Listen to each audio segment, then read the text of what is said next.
Vamos lá, meus irmãos, nosso terceiro e último bloco da nossa terceira aula de introdução ao Novo Testamento 1.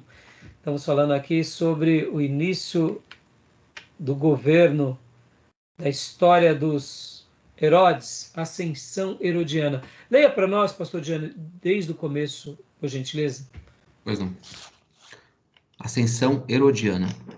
João Hircano II e Antípater brigam. Antípater é envenenado. Em Roma, Júlio César prevalece contra Pompeu, 48 anos antes de Cristo. Mas logo depois é assassinado no Senado romano, isso em 44 antes de Cristo. Marco Antônio, o segundo triunvirato, confirma Herodes, o filho de Antípater, como regente da Judéia e renega João Hircano II apenas ao cargo de sumo sacerdote. Dá uma pausa aqui, pastor. Pode ver que agora quem está dando as cartas da Judéia e da religião dos judeus é quem? É o líder de Roma. A influência política, né, irmãos? Tá entendendo? Foram apelar? Apelaram. Joia. Agora eu dou as cartas, inclusive na fé de vocês. E a família herodiana nada mais é, nada menos é do que pessoas que vão trabalhar para o Império Romano entre os judeus. Continua lendo para nós, por favor, pastor John. Dada a fraqueza do domínio de Roma na Judéia, esta é invadida pelos partos, que colocam Antígono, filho de Aristóbulo II, como sumo sacerdote e rei da Judéia, entre 44 e 37 a.C. Antígono corta a orelha de Hircano II, seu tio, incapacitando-o assim para o cargo de sumo sacerdote. Levítico 21, 17 e 23. Lembram que não podia ter o quê? Defeitos. Então, peraí, ó, irmãos, percebe, ó. Olha só, olha quando a política bota o dedo na religião. Diz se é o pastor, se é o sacerdote, se é o sumo sacerdote. Não, não é mais não, arranquei tua orelha. Acabou, deixou de ser. Dá para ser? Não dá. Eu que dei, eu dou. Olha o dedo humano já atingindo. Mas isso não começou agora. Começou antes, nas politicagens. Então, irmãos, a história se repete o tempo todo. É interessante. É bom a gente conhecer um pouco isso para a gente ir se familiarizando com, com esse contexto político e religioso nos dias de Jesus.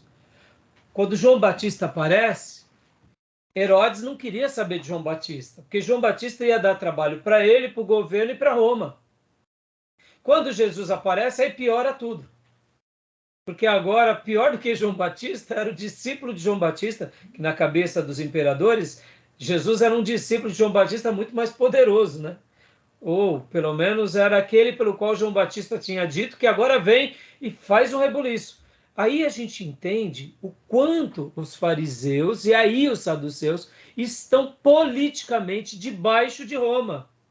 Porque eles não queriam problema, eles queriam continuar dominando, governando sobre os seus pares, que são judeus, sem perderem os direitos e privilégios que eles tinham com os romanos. Então, na realidade, ó a maneira que eles foram se perdendo, entendeu? Interessante, né, irmãos? Com essas mudanças fica muito mais claro para nós o Novo Testamento. Continua lendo para nós, pastor, por favor. Vamos lá. Herodes foge para Roma e apela para Otaviano, que é César Augusto, que o confirma como rei da Judéia. Em 37 a.C., Herodes torna-se o senhor da Palestina. Casa-se com Mariana I, parente de Aristóbulo II e Hircânio II, entrando definitivamente para a família Asmoneia. Olha só, então. Então, agora guardem essa ideia, irmãos. Então, agora Herodes, ele vai ser o quê? O rei da Judéia. E, na sequência, ele entra para o quê? Para a família Asmoneia. Não é isso? Ok. Então, percebe agora a influência. Ele já tem o quê? Ele tem uma herança Asmoneia. E agora ele tem o apadrinhamento de Roma. Opa, então, por isso que ele era tão poderoso. E é por isso também que ele teve, vamos assim dizer, tanta carta branca com relação aos próprios romanos. E ele tinha muita força política e muita força religiosa, porque tinha uma história de Hasmoneia, que dentro dessas famílias Hasmoneia a gente tinha um lado meio que sacerdotal, real, e agora ele era apadrinhado por Roma. Então, perceba como essa família, ela tem um pedigree aos olhos de Roma muito importante. Então, vamos lá. Continua para nós. Perfeito. Herodes o Grande governa o povo judeu durante 34 anos, de 37 a 4 antes de Cristo. Por isso, porque ele recebe o grande, irmãos? Porque ele tinha muito poder de Roma e porque, de fato, ele fez muitas obras para o povo judeu em Roma. Diferente, irmãos, de Antíoco Epifânio e diferente do Ptolomeu, que também teve uma aversão contra os judeus, Herodes ele tenta cair na graça do povo, fazendo o quê? Fazendo com que o povo judeu fosse aliado ao povo romano. Agora, perceba, irmãos, aqui, olha a influência política e religiosa no líder. Por quê que eu estou dizendo isso? Lembra que aqui há um apelo aos romanos? E já que houve um apelo aos romanos, os romanos não queriam perder isso de forma alguma. Porque os romanos agora iam olhar para o povo judeu com desconsideração. Não, não posso. Porque se eu olho para o povo judeu com desconsideração, como fizeram os Ptolomeus e como fizeram os Epifânios, eu vou trazer a aversão desse povo e da religião desse povo. Logo, eu preciso ganhar esse povo. Porque ganhando esse povo e ganhando a confiança deles e a religião deles, eu tenho acesso a todo o Oriente Médio por meio de Jerusalém. Agora, vocês entendem o porquê ele também reconstrói o templo? Suntuoso, por sinal. Exatamente, que é o grande templo de Herodes, né? Aí aqui é uma galeria de imagens, né? Guerra dos Macabeus contra os Seleucidas. Exatamente, né? Mais uma vez aqui, essa é a biografia do nosso querido irmão, que ele pega, né? Então, depois, se vocês quiserem se aprofundar mais. Então, voltando, como o Júnior falou, ele reconstrói o templo, ele amplia o templo, lembram? O templo de Salomão foi destruído, foi reerguido o segundo templo. Ele era bem mais modesto. Nos dias de Herodes, ele amplia e chega a ser praticamente igual ao templo de Salomão. Só que também ele dá alguns acréscimos a essa construção, com relação ao pátio dos gentios, se tratando que ele queria cair na graça de todo mundo, então ele faz isso. Agora, irmãos, olha só, ele faz isso porque ele quer o poder, ele faz isso porque Roma quer esse povo, e é tudo uma questão política e de interesse. Agora, para o povo judeu, para os fariseus e para os saduceus, isso foi muito bom. Mas, mais uma vez eu digo, foi bom? Sim e não. Foi bom no que se diz respeito à construção do templo, mas foi mal porque houve o quê? Uma influência indireta ao quê? À religião, à política, ao governo, a Roma. Ou seja, houve uma corrupção na sua essência. Agora, olha que interessante. Nesse período, irmãos, nesse período dos Ptolomeus, nesse período dos Epifânicos, nesse período dos Asmoneus. Olha só que interessante, irmãos. Olha só que dos Asmoneus e dos... tinha outro aqui em cima. Aqui. Os Matatias, dos Macabeus, isso. Olha só. Foi nesse período também que surge aquele grupo de essênios, que eles vão para Qumran, para as cavernas, para o deserto. Qual era a proposta deles? O templo se corrompeu. E eles criaram um grupo se rebelando contra o templo e buscando a Deus no deserto, nas cavernas, nas grutas. Estão entendendo? Que a política ela favorece, mas ao mesmo tempo ela prejudica. No caso do povo de Deus, que deveria sempre existir ateu. Vamos fazer uma lição de casa aqui, um case rapidinho, para a gente estar encerrando a nossa aula. Indiferente de qualquer coisa, irmãos, Jerusalém e o templo era ainda uma teocracia. Judéia deveria ser uma teocracia. Indiferente se houve rebelião dos Macabeus contra os Ptolomeus, contra os Epifânios, contra os Seleucidas, o povo de Deus deveria preservar a teocracia. Mas não, eles preferiram unir-se a forças políticas ao invés de manterem-se numa teocracia. Num primeiro momento em que há um apelo a Roma, há um benefício, mas é óbvio que Roma vai beneficiar. É como, por exemplo, a Igreja Evangélica Brasileira pedir ajuda para os americanos. É claro que os americanos vão querer ajudar o povo brasileiro e evangélico brasileiro. É óbvio que os Estados Unidos vai fazer isso, e se a política americana um dia visse o Brasil, as igrejas brasileiras, como uma força política, você acha que não vão ajudar? Claro que vão. Para eles é interessante politicamente. Então percebam, irmãos, que nesse mesmo união, certas conquistas, são conquistas passageiras, são conquistas que vão ter uma data de validade. Por quê? Porque aqui surgem esses grupos que eram de judeus piedosos, mas eles se inclinam para a política, eles se inclinam para conchavos, eles não se inclinam para a palavra de Deus propriamente dito. Podem ver que esse cenário é o cenário que está sendo preparado para a vinda de Jesus. Só que, ao mesmo tempo, quando vem Jesus, eles têm aversão a Jesus. Eles têm aversão ao último profeta.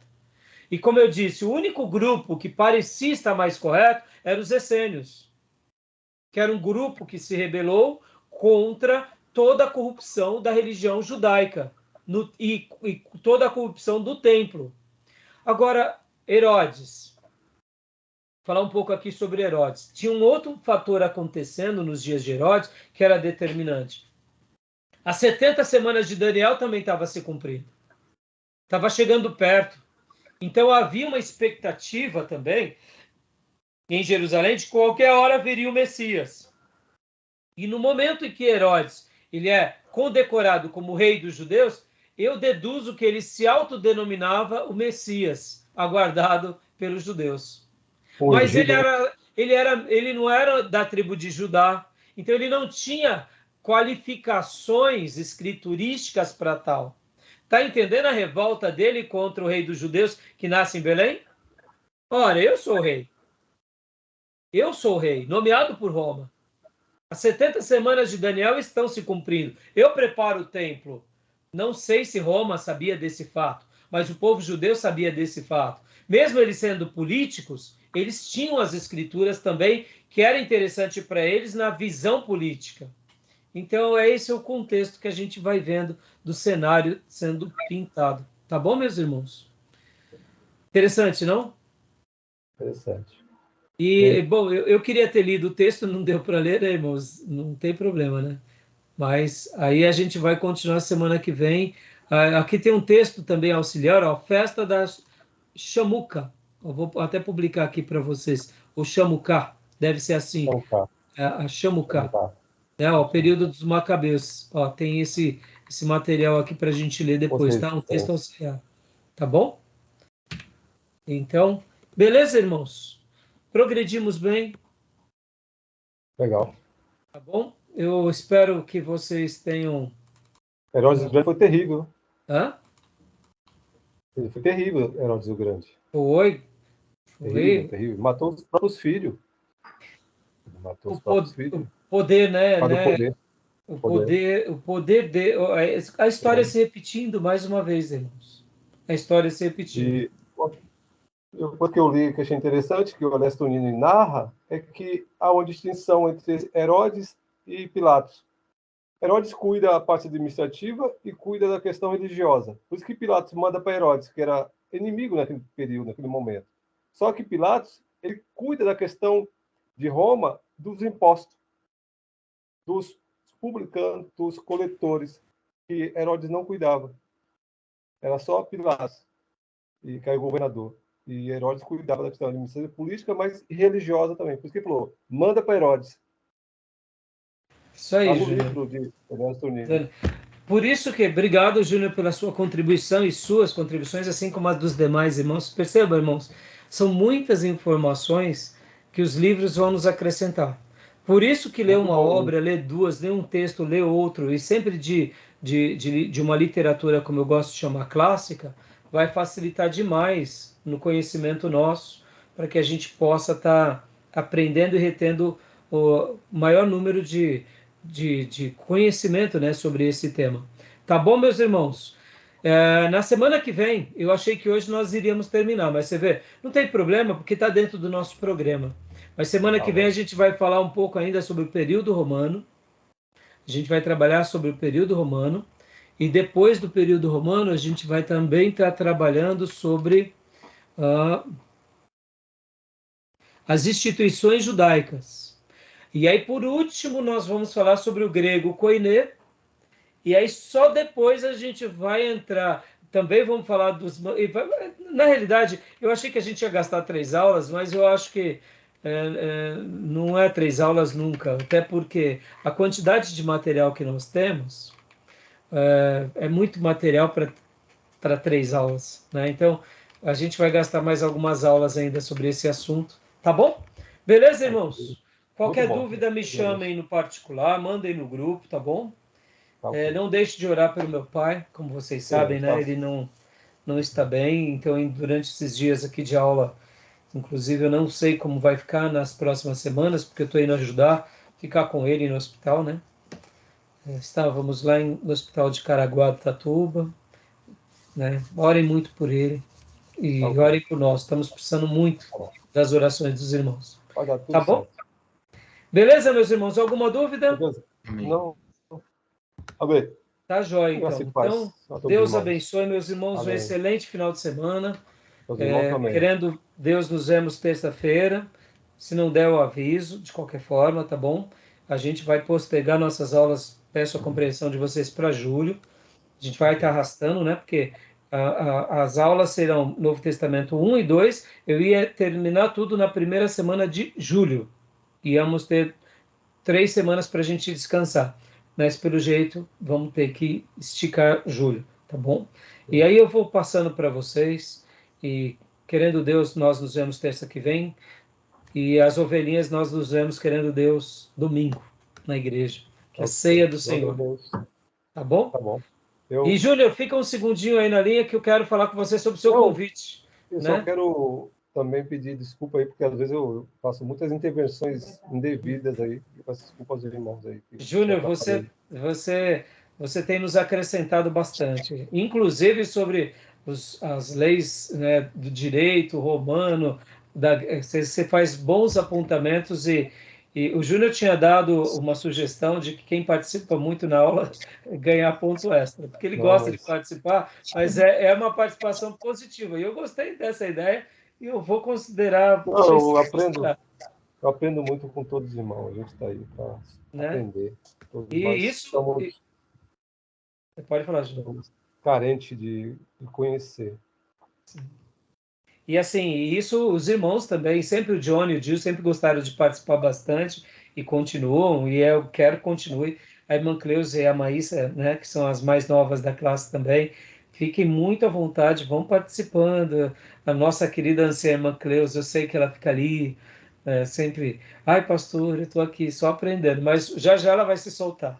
A Maísa já também, já já. E eu quero que vocês participem, irmãos, porque há uma eu quero até terminar com esse pensamento, é um pensamento é, é, daquela escola chamada de Talmud, né? Que dizia o seguinte, que eu aprendi com os meus mestres, eu aprendi na vida e eu aprendi com os meus alunos. Pode ver, e é verdade. Como eu me enriqueço com vocês, quando vocês fazem uma pergunta e de repente me levam a pesquisar. Tem vezes que eu faço uma pergunta e vocês me respondem com coisas que eu não sei. Então é isso aí, tá bom? Eu aprendi na vida com os meus mestres, aprendi na vida e eu aprendi com os meus alunos. E isso é uma história de quem sempre está crescendo, tá bom? Pode. Beleza, meus irmãos?